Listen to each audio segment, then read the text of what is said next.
Bismillahirrahmanirrahim. Assalamualaikum warahmatullahi wabarakatuh. Waalaikumsalam warahmatullahi wabarakatuh. Puji syukur atas kehadirat Allah Subhanahu wa taala.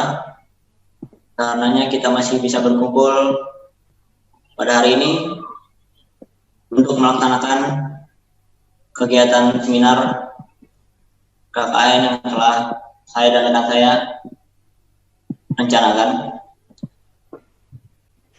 Ya, terima kasih kepada Fahri Arfansyah selaku rekan saya. Untuk selanjutnya, saya akan menjelaskan apa saja bentuk desain.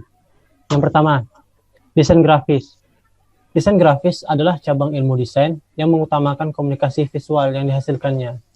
Desain grafis harus menghasilkan komunikasi yang memberikan kenyamanan indrawi dan terhantarkan dengan baik pada masa.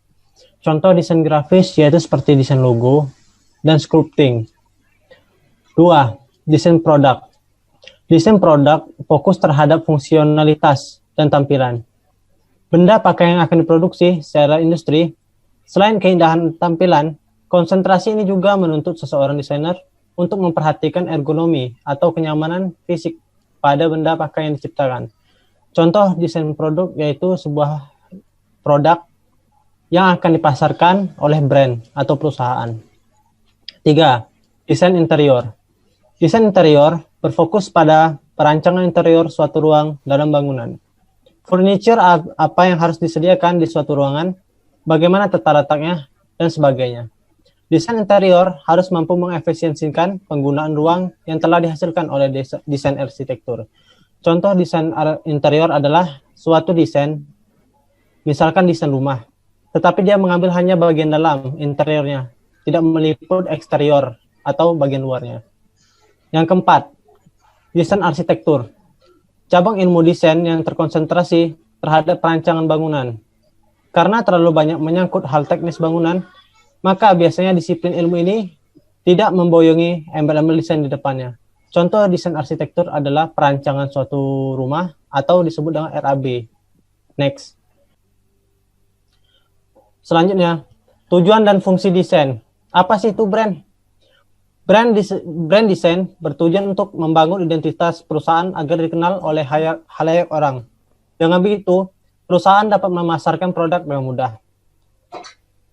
Yang kedua, desain itu mudah diaplikasikan. Desain sangatlah mudah untuk digunakan perusahaan karena perusahaan dapat berbicara langsung dengan desainer untuk melakukan kesepakatan dalam membuat suatu brand. Yang ketiga, mengapa sih desain bisa membuat profit perusahaan meningkat? Ya, karena dengan adanya desain, brand yang terkenal sungguh dibutuhkan oleh perusahaan. Dari situlah perusahaan akan mendapatkan profit serta statistik pada perusahaan.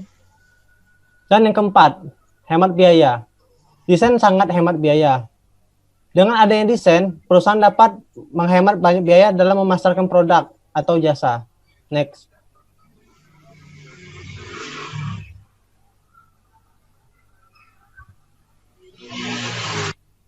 Penerapan desain antara perusahaan dan desainer. Sebelum perusahaan menggunakan jasa desain, sebaiknya perusahaan atau kedua belah pihak harus membuat suatu kesepakatan. Mengapa harus ada kesepakatan? Karena perusahaan dan desainer harus melakukan kesepakatan terlebih dahulu untuk membuat planning dalam sebuah brand. Yang kedua, kedua belah pihak harus membutuhkan transaksi. Jika telah melakukan kesepakatan di awal, perusahaan harus membayar biaya kepada desainer, dan desainer akan mengerjakan logo brand sesuai dengan kesepakatan.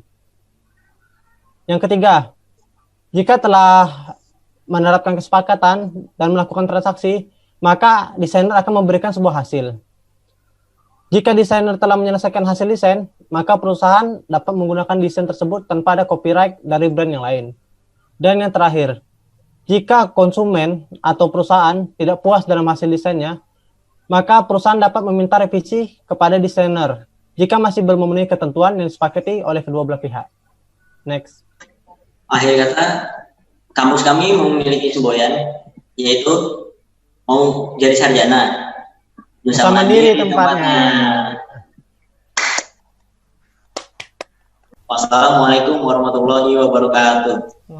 Waalaikumsalam warahmatullahi wabarakatuh.